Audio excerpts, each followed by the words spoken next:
WEFUNK. We funk.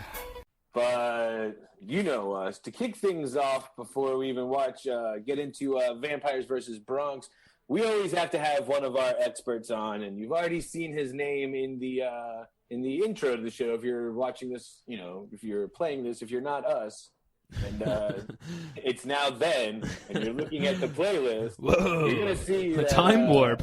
I feel like I'm watching Bill and Ted's again. We flashed ahead 15 minutes or we flashed 2 days until the. But someone doesn't get how time travel works. It sounds like.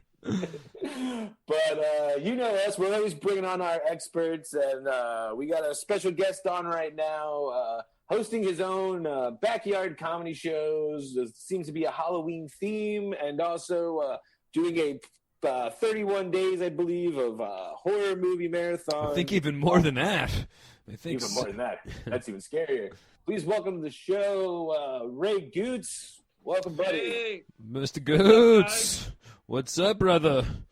The one man that loves Halloween more than the Geeked Up boys, I can say, judging by his Facebook page. And definitely Ray Gootz on Facebook if you want to see how Halloween gets celebrated.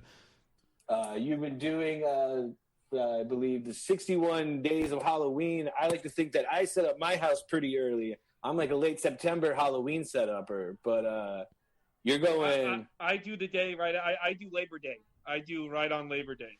That's the what exactly is the Devin brought up the 61 days of Halloween that you've been celebrating. We'll get into some of the other stuff in a minute, but ultimately give us a little bit of a rundown on how Gootz celebrates Halloween.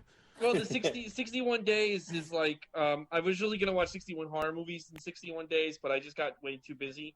But I'm wearing a different horror shirt every day. All right, and, it's a good second. It's a good second option. Yeah, and I just take a selfie. Yeah, I take a selfie on Instagram with my horror shirt collection. And so what do we got going today? What's our... Today is the General Mills Monsters. This was a limited edition shirt with Count Chocula, Blueberry, and Frankenberry. Nice. Blueberry and Frankenberry? Yeah, so this is a little more family friendly. This shirt. Usually, I'll wear like I have so many shirts. I'll wear Suspira, the original, not the remake. Now, do you have more than 61, or are we? I think I do. Is this a shirt for every day, or are we recycling the laundry here? Or are we? No, it's a different. Because for me, I could do that with like 3 shirts. I can do 61 days wearing the same 3 shirts 20 times. Liam, you gotta do 61 days of the Mets. I know. I've already done that one. That's. At first, I was like, I don't have 61 horror shirts, and now I think I'm up to day 45, and I'm like, oh shit, I do have. I should have got way more. An ungodly amount of shirts. Yeah, we gotta figure out who's making the cut. Yeah. Some shirts are not gonna be showcased. Now, I would recommend, just real quick, before we carry on, I would definitely recommend Count Chocula and Frankenberries over Blueberry. Because Blueberry will turn your bowl blue for about a week, if you know what I'm saying. The other ones, not as much. So I never had this cereal until 2000, I think, 16. Wow. I never had it, and I couldn't. What a shitty childhood you had. Well, my parents were like, they were cool with me having candy and having McDonald's, but they like drew the line on breakfast cereal. They're like, you can't have all this. That is the parent move. Yeah. They're right on that one. But meanwhile, they let me do a shot of whiskey when I was like 3. But you can't fucking have blueberry. That's so. But no sugar cereal. Funny, do you know how I finally ate it? This is going to be actually funny. I couldn't find any of it, and I went on Facebook, and I'm like, hey, this. I was like the week of Halloween. I go, I can't find this anywhere. I always wanted to try it. I'm big into Halloween. And Aaron Berg found me the boxes of all people, and brought it to me at Caroline's. Yeah, Aaron. Where did he track him down? Like, did he go to a fucking? He was at a 7-Eleven and saw them and just grabbed. Okay, them. Wow. Amazing. Fucking well done by that 7-Eleven. Coolest 7-Eleven ever with the coming through. But yeah, I mean, my only story with that is one time, like, literally, like, running to my mom in a panic because I thought something was really wrong with me. Because my shit had just turned so blue from boob, and then I was like 11 and diagnosed, not to get gross, but it would it does crazy. Like, have you ever had a dog get into your box of crayons and then have to clean up after it? And he's got like a multicolored rainbow shit. That's pretty much what happens if you eat blueberries and Frankenberries. in the same day to celebrate Halloween when you're 12? My poop was pink, and I thought I was bleeding from my ass when I had Frankenberry. Okay, you see, I was the opposite. I was more of a blueberry kind of guy, but and I'm an alcoholic, so I've just had diarrhea for the last. He just had the 6 whiskey years. shits from the. It's probably actually better to be an alcoholic than to be a blueberry. A blueberry addict. It's definitely more socially acceptable. I'll give you that much for sure. Yeah. But so I guess in addition to the shirts, like we said, you have done the you've decorated the house, and I guess the house in Queens, where you're a Queens guy, right? Yep, I'm living a story. You live in Astoria, yeah. You're, but the house is kind of now taken forefront because not only do you do a pretty epic job decorating it all, but you as well have now kind of converted your backyard into a outdoor comedy room here in Corona-Ville. Yeah, I have comedy shows, about 10 to 15 people a show. I'm now doing it 4 nights a week. So I'm what are you doing, Thursdays through Sundays? Yep, Thursday. And it's just totally open to the public, right? Like, can you give you're going to be doing it through Halloween, I'm assuming? To make a reservation, yeah, and then, no, we're going to go through Christmas.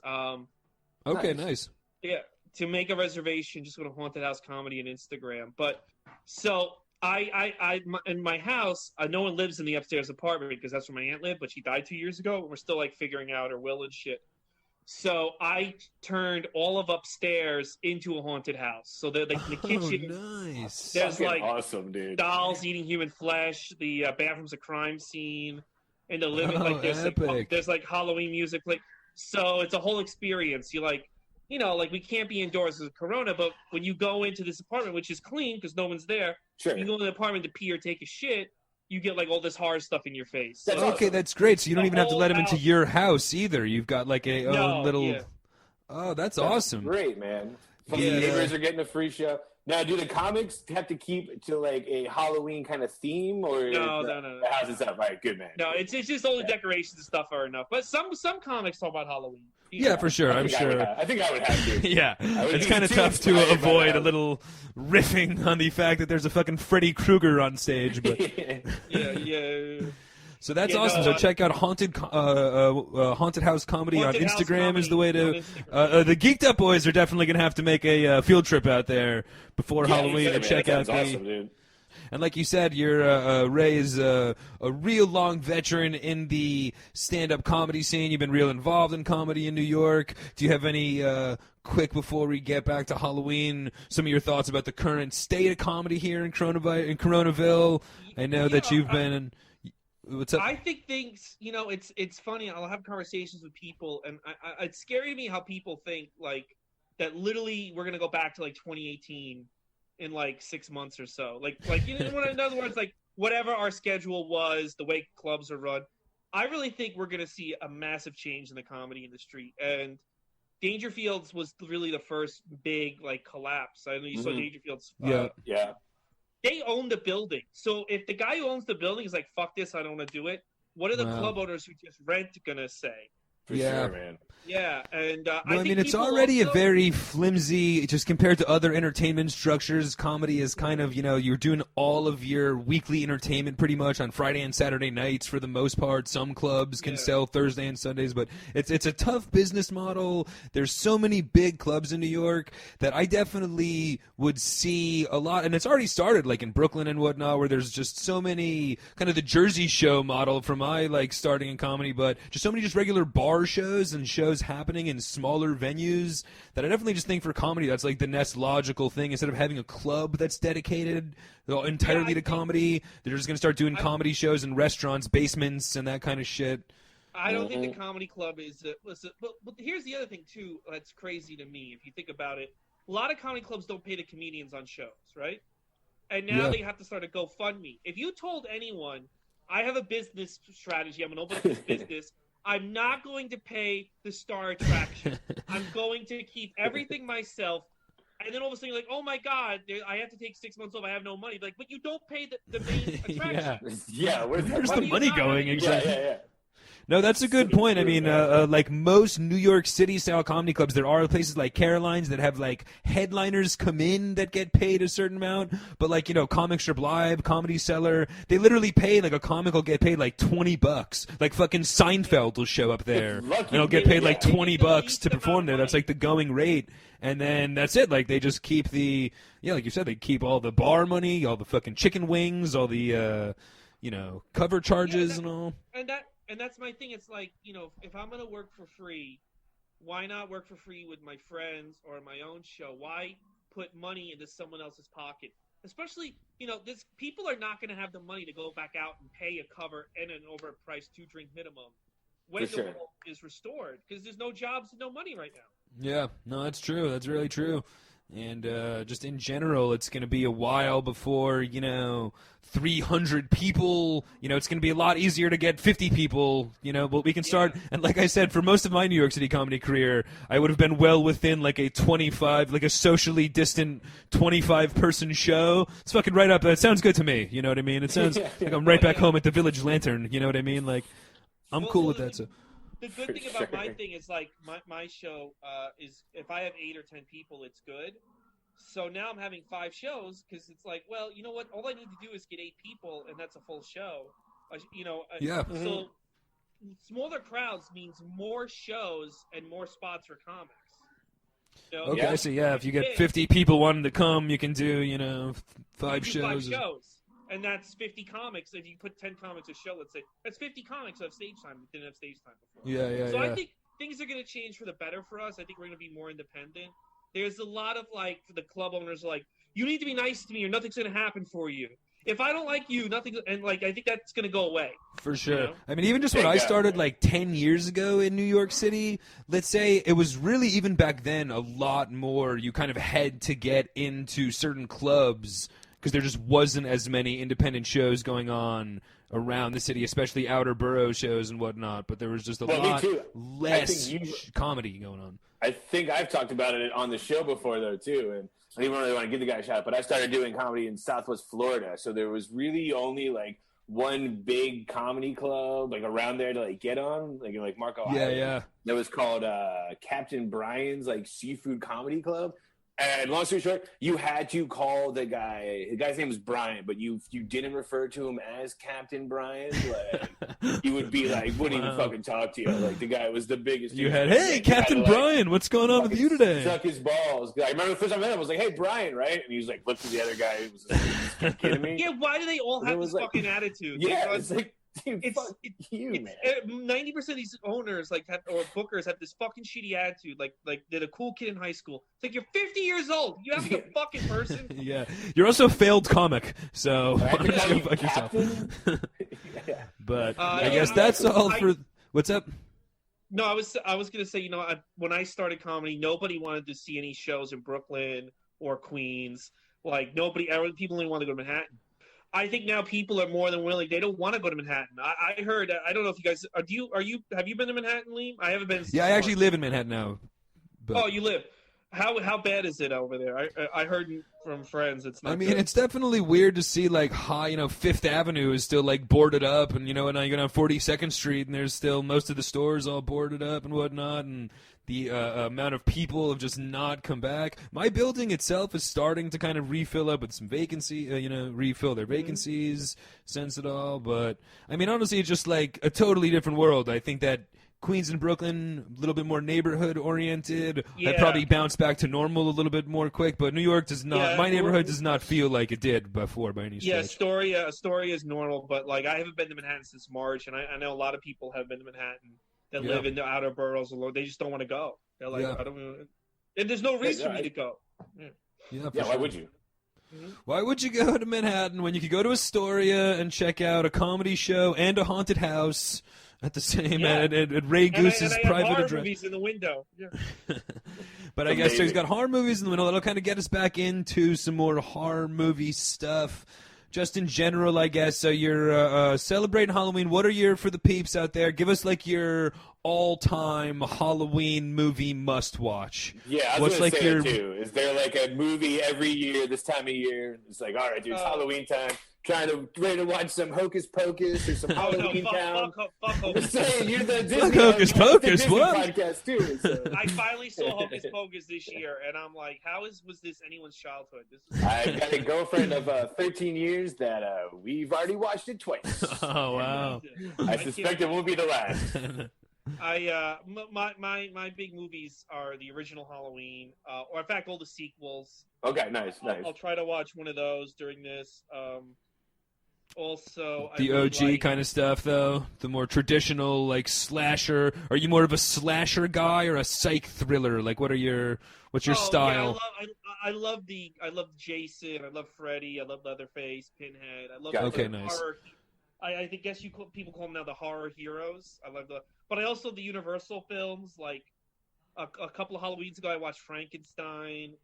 Okay, nice. Halloween. Well, like the 1932 version. Yeah, the Boris Karloff stuff, and I like watching like Bela Lugosi, Dracula, Wolfman, Monster Squad from the '80s. I think that should be underrated, dude. Yeah, man. Dude, that should be the fucking movie everyone watches on Halloween. Absolutely, man. Wolfman's got nards. Monster Squad should be Halloween's Christmas story, like this '80s movie that bombed, and now we just watch it continuously. You know what? That's such a great call. That's a great comparison too. I'm gonna put that on the list for myself actually, because I haven't seen Monster Squad in years. Oh, it's the best, dude. So fucking good. A couple years ago introduced it to a group of friends who not only never seen it, had never heard of it, and I was like, "Am I growing up in a bizarre world?" Yeah, this is bizarre. But even watching it though, there's nobody really became famous after, there's no oh, look at that guy now.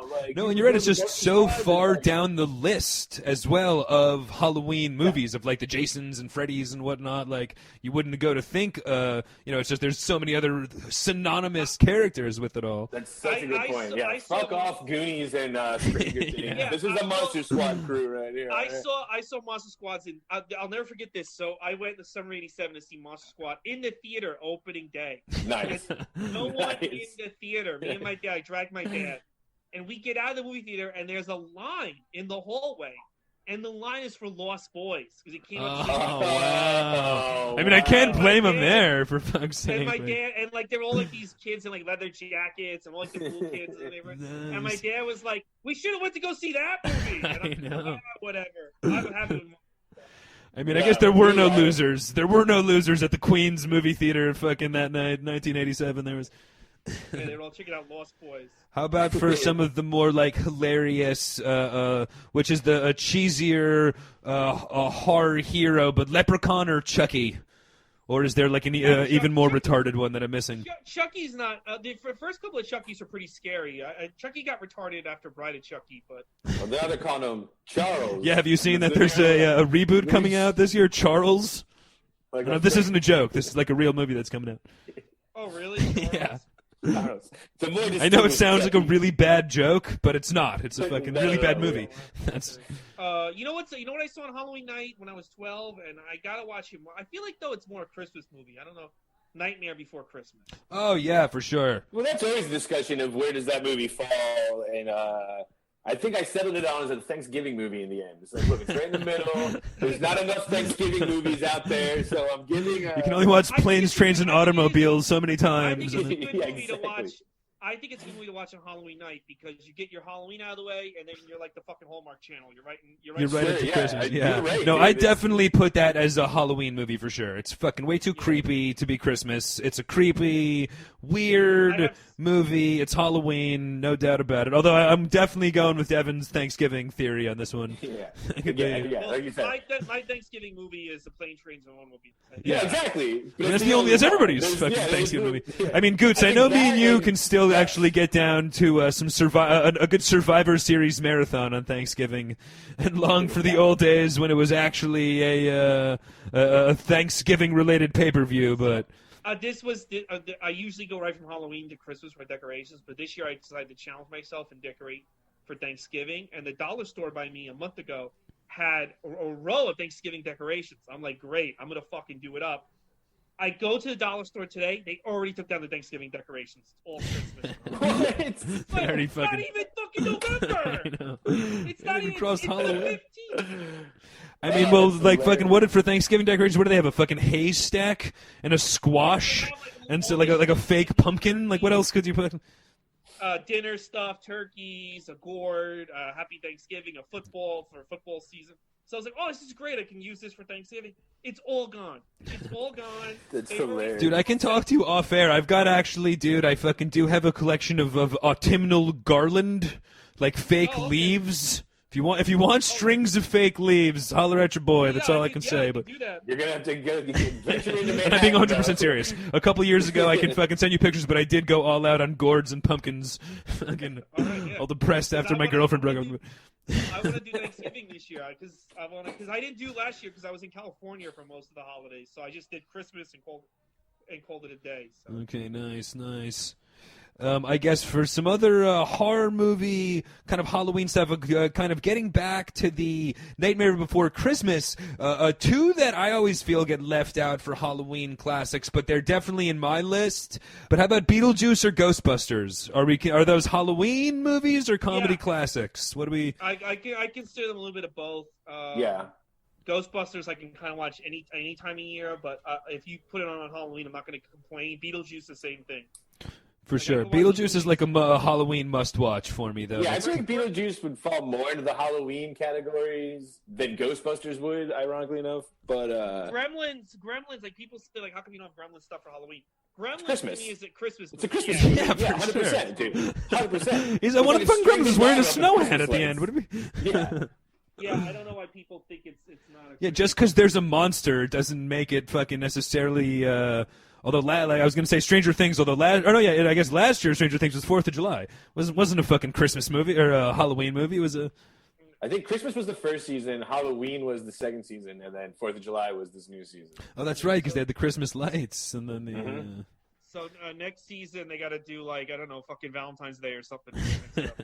Yeah, the Valentine's Day Massacre fucking next season. But have they announced the 4th season? I'm sure. Like, didn't they already put out trailers for it?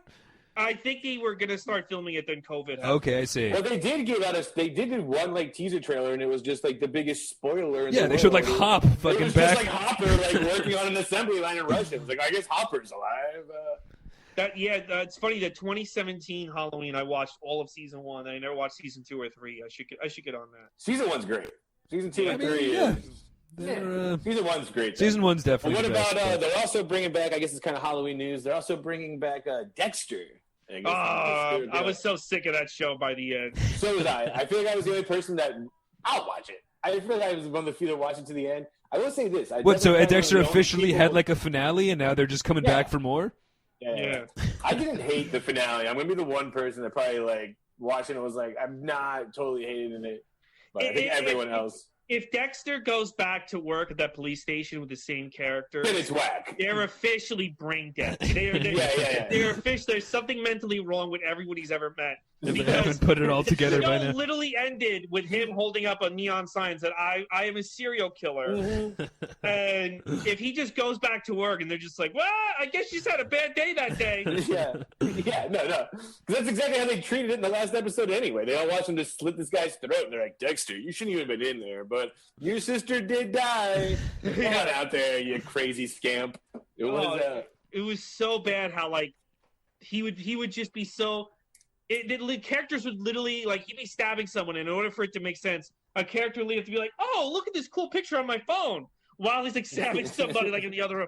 It got so bad, that show. They were really starting to stretch for the, I guess kind of in that vein, is there any other more recent, Dexter, just kind of in the last, how do you feel about, like, the Jordan Peele horror stuff, or, like, the Plumhouse stuff, or... it's Blumhouse. Oh, it was Blumhouse. Blumhouse. I don't know. Blumhouse, whatever. I'm sure you guys are right. Considering I said Plum. How that guy became the king of fucking horror. He's made nothing but bad movies. Yeah, it's true. I think there's like 2 good movies he's made, but he made Truth or Dare, Escape Room, Fantasy Island. This is the shit this guy's putting out. Yeah, it's insane, right? What about recent? Is there any more like newer, more recent horror movies that you're a fan of? I liked it. So I watched The Lighthouse, which nobody calls horror, but it is. The Lighthouse. Okay, that was great. We've talked a lot about that show. I consider it porno. And jerking off to a mermaid is kind of horrific to me. Yeah, well, it's based on like H.P. Lovecraft stuff. Some of the things. I mean, Well, I guess the movie actually does directly link with The Witch, which is from the same director. But those movies have. I'm sorry, The Witch is the movie I watched on Halloween night 2 years ago, and I loved it. The Witch was fantastic. Yeah, I have not seen The Witch, but apparently, like, The Lighthouse is in the same universe, so technically you're right. It is, like, some fucking deep sci-fi, but when you're watching it, for me, in the theater, it was just like an art film that was... I loved it. I fucking thought Willem Dafoe was amazing, but it was... You know, when I would say Parasite was probably more of a horror than that one, though, to be perfectly honest. Oh, really? No. Well, you know what? I mean, I love Parasite, too, but it was like... I'm just saying more of a horror than... Oh, okay. You know what was also, it was really good, and they put it out after Halloween, and I don't get it. Sometimes when a horror movie has, like, artsy people behind it, they don't put it out for Halloween, which is fucking weird to me. The new Suspiria that came out 2 years ago. Okay. With Tilda Swinton. Tilda Swinton plays a dude in the movie, and if I didn't tell you that, you wouldn't know that was Tilda Swinton. Wow. She plays 3 different roles. Okay, interesting. Yeah, it's pretty good, and that was like... That's like a horror. Because that's one of the all-time classic horror movies that I kind of didn't watch that based on like the remake, whole angle. So you got a lot of balls fucking remaking this one, but it's good because they don't try to do like a direct remake. They try to do something more like artistic. But when they go for horror, when they go for like murder and shit, it's bloody as fucking hell. So. Nice. Nice. Are you a fan of the how about Rob Zombie? Because we were talking just last episode. Me and Devin are both not too much into just like the super gore horror kind of shit. Oh, dude, fucking 3 from Hell wasn't even a horror movie. It's a new one. I know they're trying to make it. That was the biggest crock of shit. And let me tell you something. Somebody else said that too. His fucking wife ruins everything he does. I know what does his wife do? She's in every one of his movies. Okay, see. She's just a bad actress and all. Yeah, she's a horrible, and he keeps giving her like stuff. Her and Kevin Smith's daughter. The reason why I stopped. Oh, dude, so true, man. Harley Quinn Smith. Harley Quinn. Terrible, and he's like putting all the movies about her around her, and it's like, dude, I know that's your daughter. But like, this is what I would say if I was Kevin Smith or Rob Zombie. Like, listen, I say to my wife, listen, I love you. You're my wife. This is fucking great. I need you to go out and I need you to get a role on your own for me to put you in any other movie ever again. And I'd say the same thing if I was Kevin Smith with my daughter. Go out, audition. If you can get something on your own, you're going to still be in my movies. But if not, I can't put you in my movies. Yeah, if nobody else will put you in anything, then I can't put you in anything either. I guarantee you both those women will be fucking working as waitresses. They didn't have the husband and the dad they have. Dude, that Kevin Smith's daughter is atrocious. She's terrible. Yeah. She is. I don't know if it was her that ruined the Jay and Silent Bob Get rebooted or just the movie itself. I mean, it wasn't Jay or Silent Bob. I'll tell you that much. I know. I'm not blaming Jay or Silent Bob. So it has to be. But I mean, do you have any other Halloween last Halloween thoughts for Gootz before we get him out of here, Devin? Or Ray, do you have any yourself? Any Halloween must watches for this year or anything? Me? Well, yeah, I'm gonna. Like I said, this year, usually with 31 Days of Halloween, I watch movies that I've always watched. But this year, I'm trying to watch things that I either haven't seen since I was a kid, or stuff I've never seen. So I'm gonna watch Blackula, which I saw on Channel 5 when I was like 3 years old. Okay, nice. I'm gonna watch. Have you watched Mandy? Yes, that I watched 2 years ago and I loved it. Did okay, you guys see nice. The Color of Space? Color Out of Space is another great one, yeah. I didn't see it, yeah. No. That was really good. Really good as well. Fucking much more tame than Mandy in some ways. Much more like traditional sci-fi, but real good. Really another H.G. Lovecraft story. Yeah, he's kind of having like a horror resurgence, Nicolas Cage, which I'm really enjoying. But I'm also going to watch 2 movies came out, which I heard were fucking amazing. They came out and they killed the drive-ins. The Wretched was one of them. The Rent, actually 3. The Rental is the other. And then there's a third movie. The Rental was directed by David Franco. Oh, interesting. The Rental and the other one was called The Wretched? The Wretched. These movies were like number 1. See, nobody looks at the box office this year, but I did. I know that the IFC Films production studio put out a bunch of like horror movies that were the leading box office movies for the most part throughout the summer before they opened. Were a bunch of like obscure horror movies from the IFC Films production company. Yeah. So The Rental was the #1 movie for like 3 weeks. Okay, The Relic. The Relic is about a woman with Alzheimer's, but The Wretched I heard is like Fright Night but with witches. Okay. Yeah, like Hocus Pocus, our favorite. Not like Hocus Pocus. Way better than Hocus Pocus. New Age Hocus Pocus. I'm going to watch all 3 of those because those cleaned up at the drive-ins this summer. And awesome. You know, it's so funny that like The Wretched was like the #1 movie for like 2 months and nobody even knows what it is. Like, you know what I mean? Yeah, right? Yeah, it's a weird time for the movie world for sure, you know. I'll watch it tonight. I'll get the girl all drunk and tell her we're watching the new Hocus Pocus. Yeah, The Wretched. Scare her socks off. The sequel. Did you guys ever watch? This was made by the same dudes. I'm gonna ask you guys a question. This was made by the same dudes who made Rudolph the Red-Nosed Reindeer, the Man Monster Party. No. That one's pretty good. It's like a horror version of Rudolph. And, okay, nice. Oh, that's awesome. How old are we talking for that one? Is that one fairly recent, or is that like a cult, like a horror cult classic? It came out in '67. Okay, nice. It's like 95 minutes long. I had a monster party. All right, dude. I definitely got these written down. It has a dark twist ending. I don't expect for a kids movie, but. All right, I love it. Yeah. A good M. Night Shyamalan twist to end it off, but Yeah. I guess with all that though, man, definitely thank you so much for coming on. Let's get one more time like a big plug for everything you got going on. Definitely Haunted House Comedy on Instagram for reservations, and you said that's going to be going on all the way through December as well. So if you can't make it before Halloween, I think the Geeked Up boys got to try to make a pre-Halloween trip out there though. But and then check out how do we find all of your other like comedy and podcast stuff. Oh, Ray Gootz, and then Gootz's Disney Pod, which is my every week me and a comedian review a Disney movie. We're just about finished with all their animated films. Now we're moving on to Pixar. So I was gonna say Halloween's up. You're not gonna even touch Hocus Pocus. Well, I'm doing like this. I'm doing like this big in a row. So like I'm at first I did all the animation, then all the Pixar, then all the live Pixar. action. Well, real quick, all-time favorite so far that you've watched. One-word answer, or 2-word if it's Lion King. But what's your favorite title? Have I watched? Well, for Disney movies. I'll give you one that I didn't see until I did this podcast. Zootopia. Okay, yeah, I haven't either. I haven't seen it. The newer one? That's really good. That's a newer one. Yeah, it came out in 2016. Okay, interesting. All right, well, there you have it. So Zootopia and Ray Gootz, and that's with Gootz for Ray Gootz, all right? Yep, so definitely check him out on social media and all of his comedy and podcasts and all that stuff.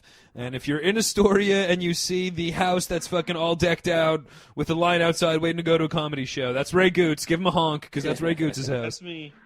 Yep. That's awesome, man. Again, thank you so much for being on. Always good to have one of our experts. Halloween experts, definitely my favorite. And I guess the other real good thing, dude, everybody that out there that hasn't seen it, fucking check out Monster Squad, all right? Yeah, check that shit out. Yeah, more importantly. Wolfman's got nards, baby. Geeked Up and Ray Gootz are good, but Monster Squad is really... There's one takeaway from this. All right, brother. Thank you so much again, man. We'll definitely talk soon. Thank you, bro. Thanks for having me on. No doubt. Yeah, anytime. Later. So once again, big thanks to Ray Gootz and everything he's got going on Halloween-wise. I told you, if that doesn't kick you off in the Halloween spirit, I don't know what will. Big F! WEFUNK. We funk.